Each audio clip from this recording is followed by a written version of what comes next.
Item ಯಾವುದೇ ಇರಲಿ try ಮಾಡಿ ಆಚಿ ಚಿಕನ್ ಮಸಾಲಾ. ಪ್ರಧಾನಿ ನರೇಂದ್ರ ಮೋದಿ ಅವರ ಜನಪ್ರಿಯ ಮನ್ ಕಿ ಬಾತ್ ಕಾರ್ಯಕ್ರಮದಿಂದ ಪ್ರೇರಣೆಗೊಂಡ ಚಾಮರಾಜನಗರದ ಮಹಿಳೆಯೊಬ್ಬರು ಸಿರಿಧಾನ್ಯಗಳ ಆಹಾರದ ಹೋಟೆಲ್ ಅನ್ನು ಆರಂಭಿಸಿ ಭರ್ಜರಿ ಲಾಭವನ್ನು ಗಳಿಸ್ತಾ ಇದ್ದಾರೆ. ಹೋಟೆಲ್ ಆರಂಭಿಸಿ 5-6 ಮಹಿಳೆಯರಿಗೆ ಉದ್ಯೋಗ ನೀಡುವ ಜೊತೆಗೆ ಆರೋಗ್ಯಕರ ಆಹಾರ ಹಣವನ್ನು ಬಡಿಸ್ತಾ ಇದ್ದಾರೆ. ಸಿರಿಧಾನ್ಯದ ಬಗೆ ಬಗೆಯ ಖಾದ್ಯ ಪೇಯಗಳನ್ನು ಸವಿಯಲು ನಿತ್ಯ 100 ಮಂದಿ ಇವರ ಹೋಟೆಲ್ಗೆ ಆಗಮಿಸುತ್ತಾರೆ. ಈ ಕುರಿತ ಒಂದು ವರದಿ ಇಲ್ಲಿದೆ ನೋಡಿ.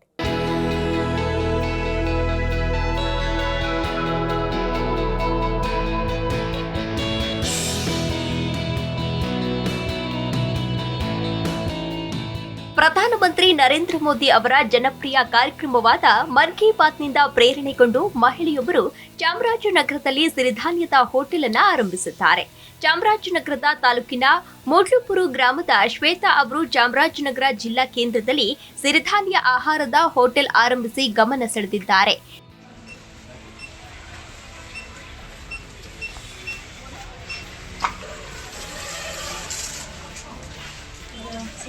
ಹೃದಯ ಸ್ನೇಹಿ ಕಡ್ಲೆಹುಳಿ ಹೋಟೆಲ್ ಎಂಬ ಹೆಸರಿನಲ್ಲಿ ಹೋಟೆಲ್ ಆರಂಭಿಸಿ 5-6 ಮಂದಿ ಮಹಿಳೆಯರಿಗೆ ಉದ್ಯೋಗ ನೀಡುವ ಜೊತೆಗೆ ಆರೋಗ್ಯಕರ ಆಹಾರ ಉಣಬಡಿಸುತ್ತಿದ್ದಾರೆ. ಸಿರಿಧಾನ್ಯದ ಉಪ್ಪಿಟ್ಟು, ಬಾತ್, ಹಾಲಿನ ಗಿಣ್ಣು, ವಿವಿಧ ಬಗೆಯ ಪೇಯಗಳನ್ನು ಸವಿಯಲು ನಿತ್ಯ 100 ಮಂದಿ ಇವರ ಹೋಟೆಲ್ಗೆ ಬರ್ತಿದ್ದಾರೆ. ಹೀಗಾಗಿ ಇವರು ಹೋಟೆಲ್ನಿಂದ ಉತ್ತಮ ಆದಾಯವನ್ನು ಗಳಿಸುತ್ತಿದ್ದಾರೆ.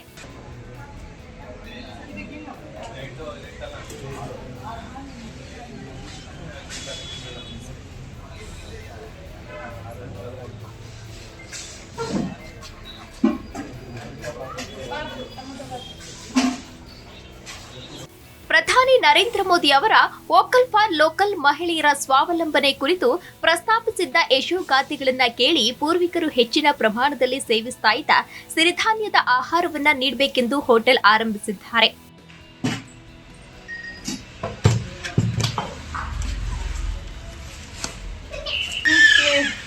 ಆಕಾಶವಾಣಿಯವರಂತೆ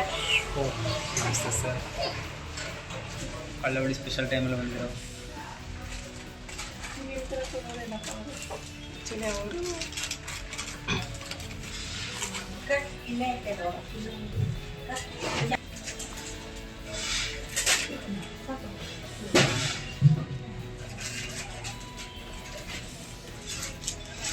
ಶ್ವೇತಾ ಪದವಿ ವ್ಯಾಸಂಗ ಮಾಡಿ ಗೃಹಿಣಿಯಾಗಿದ್ರು.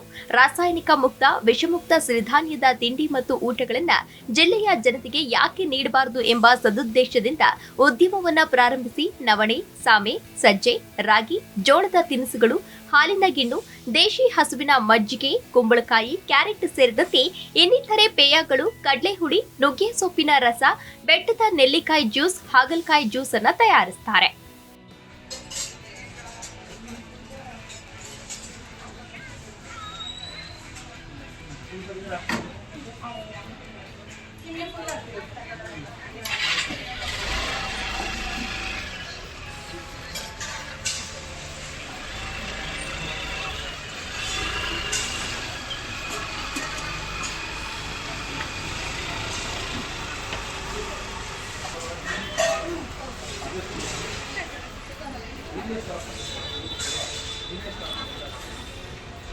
ಈ ಕುರಿತು ಶ್ವೇತಾ ಅವರು ಮಾತನಾಡಿದ್ದು, ಪ್ರಧಾನಿ ನರೇಂದ್ರ ಮೋದಿಯವರು ಮನ್ ಕಿ ಬಾತ್ನಲ್ಲಿ ಸ್ವಾವಲಂಬಿಗಳಾಗಬೇಕು ಎಂದು ಹೇಳಿದರು.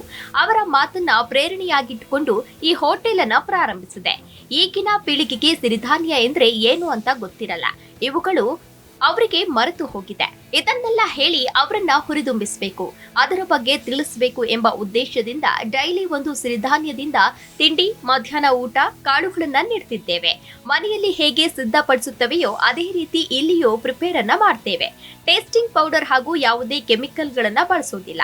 ಜನರಿಂದ ಒಳ್ಳೆಯ ರೆಸ್ಪಾನ್ಸ್ ಬರ್ತಾ ಇದೆ. ಅವರ ಆರೋಗ್ಯವು ಚೆನ್ನಾಗಿದೆ. ಬೆಳಗ್ಗೆ ಜ್ಯೂಸ್ಗಳನ್ನ ಮಾಡ್ತಿದ್ದೇವೆ. ಅದರಿಂದ ಜನರಿಗೆ ಶುಗರ್ ನಾರ್ಮಲ್ ಆಗಿದೆ ಎಂದು ಹೇಳ್ತಿದ್ದಾರೆ. ಆದ್ದರಿಂದ ನಮಗೂ ಕೂಡ ಸಂತೋಷ ಆಗ್ತಿದೆ. ಅತಿ ಹೆಚ್ಚಿನ ಲಾಭ ಇಟ್ಟುಕೊಳ್ಳದೆ ಜನರ ಆರೋಗ್ಯದ ಧ್ಯೇಯ ವಾಕ್ಯವನ್ನ ಗಮನದಲ್ಲಿಟ್ಟುಕೊಂಡು ಉಣಬಡಿಸ್ತಾ ಇದ್ದು ನಿತ್ಯ 200ರಿಂದ 300 ಮಂದಿ ಕಾಯಂ ಗ್ರಾಹಕರು ಬಂದೇ ಬರ್ತಾರೆ ಎಂದು ಸಂತಸ ವ್ಯಕ್ತಪಡಿಸಿದರು. ನನ್ನ ಹೆಸರು ಶ್ವೇತಾ. ನಾನು ಇಲ್ಲಿ ಚಾಮರಾಜನಗರ ಜಿಲ್ಲೆ ಮೂಡುಪುರದಲ್ಲಿ ವಾಸಿಸ್ತಿರೋದು. ನಾನು ಒಂದು ಸಿರಿಧಾನ್ಯ ಹೋಟೆಲ್ನ ಶುರು ಮಾಡಿದ್ದು. ಯಾಕೆಂದರೆ ಈ ಹಿಂದೆ ಮನ್ ಕಿ ಬಾತ್ ಆಕಾಶವಾಣಿ ಮತ್ತು ದೂರದರ್ಶನದಲ್ಲಿ ಬರುವಂಥ ಮನ್ ಕಿ ಬಾತ್ ಕಾರ್ಯಕ್ರಮದಲ್ಲಿ ಪ್ರಧಾನಮಂತ್ರಿ ಶ್ರೀಮಾನ್ ನರೇಂದ್ರ ಮೋದಿ ಅವರು ಹೇಳಿದ್ದು ಮಾತು ನನಗೆ ಒಂದು ಸ್ವಾವಲಂಬಿಗಳಾಗಬೇಕು, ಅಂದರೆ ಯುವಜನತೆ ಸ್ವಾವಲಂಬಿಗಳಾಗಬೇಕು ಅನ್ನೋದು ಒಂದು ಇಂಪ್ರೆಸ್ ಆಗಿ ನಾನು ಇಟ್ಕೊಂಡು ನಾನು ಇದೊಂದು ಹೋಟೆಲ್ನ ಪ್ರಾರಂಭ ಮಾಡೋದಕ್ಕೆ ಶುರು ಮಾಡಿದ್ದು. ಇಲ್ಲಿ ಬಂದು ನಾವು ಸಿರಿಧಾನ್ಯಗಳನ್ನೇ ಮಾಡ್ತಾ ಇರೋದು, ಯಾಕೆಂದರೆ ಜನಗಳಿಗೆ ವಿಷಮುಕ್ತ ಆಹಾರವನ್ನು ಕೊಡಿಸಬೇಕು ಅನ್ನೋ ಉದ್ದೇಶದಿಂದ ಈ ಒಂದು ಸಿರಿಧಾನ್ಯ ಹೋಟೆಲನ್ನು ಪ್ರಾರಂಭಿಸಿದ್ದು.